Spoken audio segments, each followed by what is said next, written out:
2025 మరి జనవరి నుంచి మార్చి, డిసెంబర్ వరకు 2025వ సంవత్సరం మకర రాశి ఫలితాలు చెప్పుకుందాం. మకర రాశికి నిన్నటి దాకా ఏలినాటి శని జరిగింది.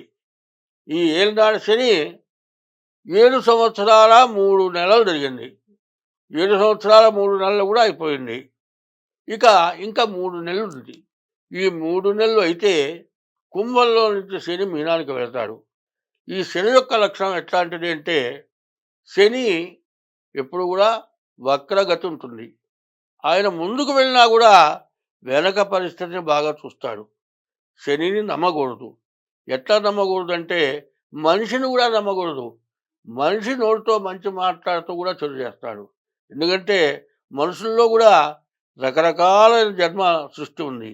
ఈ జన్మ సృష్టి ద్వారా నీవు చేసేటువంటి పాపం వల్ల నిన్ను బాగా ఇబ్బంది పెడతాడు. శని చివరిలోకి వచ్చేశాడు, ఏలినాడు శని అయిపోయింది, నాకేమి లేని మాత్రం ధైర్యం పడద్దు.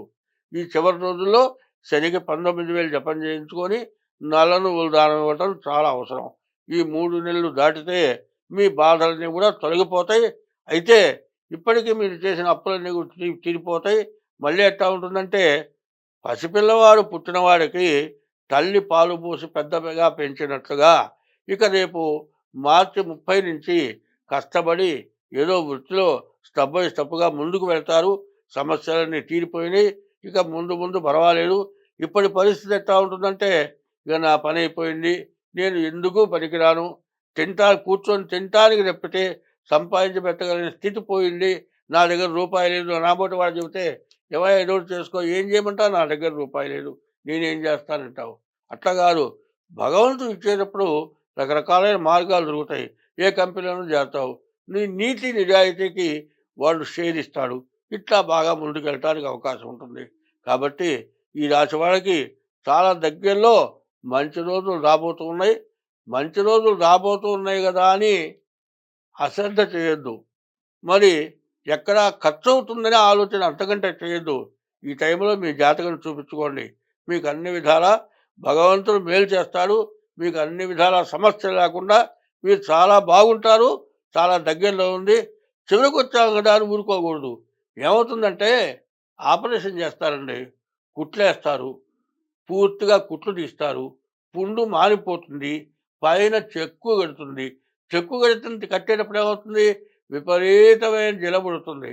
డాక్టర్ ఏం చెబుతారు, ఏమయ్యా గోకబాకు, గోరులో విషం ఉంటుంది, దాని ద్వారా చాలా ఇబ్బంది పడతావు, గోకబోకమని డాక్టర్ 100 సార్లు చెబుతాడు. ఆ జలం వచ్చినప్పుడు ఇది ఆయింట్మెంట్ ఇస్తాడు, రాయమంటాడు. నీ కర్మ సరిగ్గా లేకపోతే నిద్రపోయేటప్పుడు జల్లో బాగా గోకుతావు, ఆ చెక్కు ఊడిపోతుంది, ఆ పుండు బాగా బయటపడుతుంది, అదే సెప్టిక్ అవుతుంది. చూడండి, ఇంత ఆపరేషన్ ఇంత చేస్తే చివరికి ఏమైంది, సెప్టిక్ అయి కాలిపోయే పరిస్థితి వస్తుంది.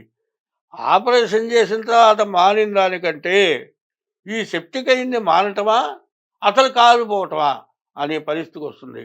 కాబట్టి ఇట్లాంటి సమయాల్లో మీ జాతకాలు జాగ్రత్తగా చూపించుకుంటే ఎంతైనా మంచిది, ఎంతైనా మేలు జరుగుతుంది. కాబట్టి మీరు చాలా జాగ్రత్త పడండి. ఇంకా మంచి రోజులు చాలా దగ్గరలో ఉన్నాయి. అయితే మంచి రోజులు బాగున్నాయి కదా అని కాదు, దేశానికే క్షేమం లేదు, దేశానికే క్షామం వచ్చింది. కాబట్టి దేశం యొక్క బాధ మనకు వస్తుంది. రాజపాపం పురోహిత అని, రాజు చేసిన పాపం పురోహితుడు అనుభవించాలట, పురోహితుడు చేసిన పాపం ప్రజలు అనుభవించాలి. కాబట్టి ఇది గొలుసులు ఇంకులు లాంటిది. అన్ని రకాల బాధలు మనకే చుట్టుకుంటాయి. కాబట్టి ముందు జాగ్రత్త పడండి. మీకు అవసరం అనుకుంటే మా డేట్ ఆఫ్ బర్త్ ద్వారా మీ జాతకం చూపించుకోండి. మీకు అన్ని విధాలా బాగుంటుంది. స్వస్తి.